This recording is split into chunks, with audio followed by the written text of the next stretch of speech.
Hello दोस्तों, आज हम संधि के बारे में डिस्कशन करेंगे। हिंदी में संधि के बारे में डिस्कशन करेंगे। संधि होती क्या है, सबसे पहले हम लोग ये जानेंगे।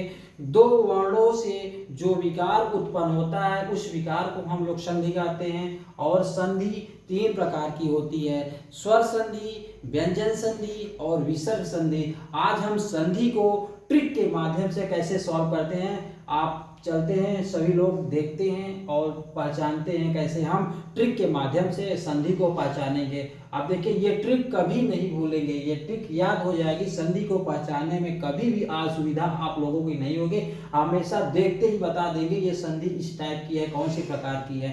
अब चलते हैं, सबसे पहले हम स्वर संधि 5 प्रकार की होती है। 5 प्रकार में पहला होता है दीर्घ संधि। दीर्घ संधि को ट्रिक के माध्यम से कैसे पहचानेंगे, आप देखिए, यदि शब्द में बड़ी मात्रा आए तब दीर्घ संधि होती है। बड़ी की मात्रा से आ की मात्रा आगे बड़ा की मात्रा आ जाएगा तो समझ जाइए वो हमारा दीर्घ संधि है। जैसे भानुदय हो गया, महात्मा हो गया, देवालय हो गया, ठीक, ये हमारे क्या है, ये हमारे दीर्घ संधि हैं, ये हमारे सारे दीर्घ संधि। अगले चलते हैं गुण संधि पे। अब गुण संधि पे यदि शब्द में ए और ओ की मात्रा आ जाए तब वो गुण संधि होती है। यदि शब्द में ए और ओ की मात्रा आ जाए तो गुण संधि। जहां भी देखे ए और ओ की मात्रा सीधा गुण संधि मार देना है कि गुण संधि है। जैसे महेंद्र हो गया, नरेश हो गया, महोदय हो गया, ये हमारा गुण संधि है। अगला चलते हैं ग पे, वृद्धि संधि क्या होता है। यदि शब्द में अय और औ की मात्रा, यदि कहीं भी आपको संधि में अय और औ की मात्रा लग जाए तो सीधे आंख मूंद कर मान देना है कि वृद्धि संधि होती है। जैसे एकाएक हो गया, सदैव हो गया, माहोत हो गया, ये हमारे वृद्धि संधि के पहचानने का ट्रिक है। इन ट्रिक को कभी नहीं भूलना है, आप सभी लोग अच्छे से पूरे कंठस्थ कर लीजिएगा।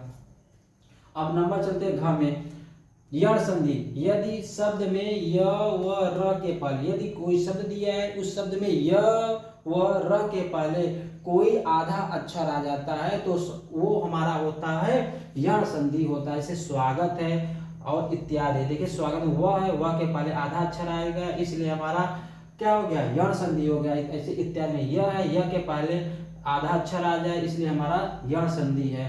कहीं भी य व र के पहले आधे अक्षर दिख जाए आंख मूंद कर मान देना है यण संधि। अब अगला चलते हैं अंगा पे। अयाद संधि क्या होती है। यदि हम शब्द में ए ऐ ओ औ की मात्रा न है, यदि शब्द में ए ऐ ओ औ की मात्रा न है तब अयाद संधि होती है। कहीं भी आप लोगों के ए ऐ ओ औ की मात्रा ना दिखे तो सीधे सीधे आंख बंद करना है और मार देना अयाद संधि। और अयाद संधि में अधिकतम 3 अक्षर के होते हैं। अयाद संधि अधिकतम 3 अक्षर के होते हैं। जैसे पवन हो गया, नयन हो गया, धावक हो गया, ये हमारे सारे अयाद संधि के पहचानने के ट्रिक है। इन ट्रिक को अच्छे से याद कर लीजिएगा, ये ट्रिक हमेशा के हमेशा काम में आने वाले हैं। चलते हैं अगले क्वेश्चन पे, अगले सवाल पे। ये देखिए, दूसरा नंबर है विसर्ग संधि। अब विसर्ग संधि को ट्रिक के माध्यम से कैसे पाने, एकदम सिंपल से। यदि शब्द में तुम्हें देखिए सादा वाला स, षटकोण वाला स और शक्कर वाला स आ जाए तब विसर्ग संधि होता है। कभी कभी ए और रे की मात्रा भी लगी होती है तब हमारा वो विसर्ग संधि होता है। जैसे निश्चय, दुस्तर, जैसे निश्चय हो गया, दुस्तर हो गया। यदि हमारे किसी शब्द में यदि आपको सादा सा आधा दिख जाए, षटकोण वाला सा आधा दिख जाए और शक्कर वाला सा आधा दिख जाए,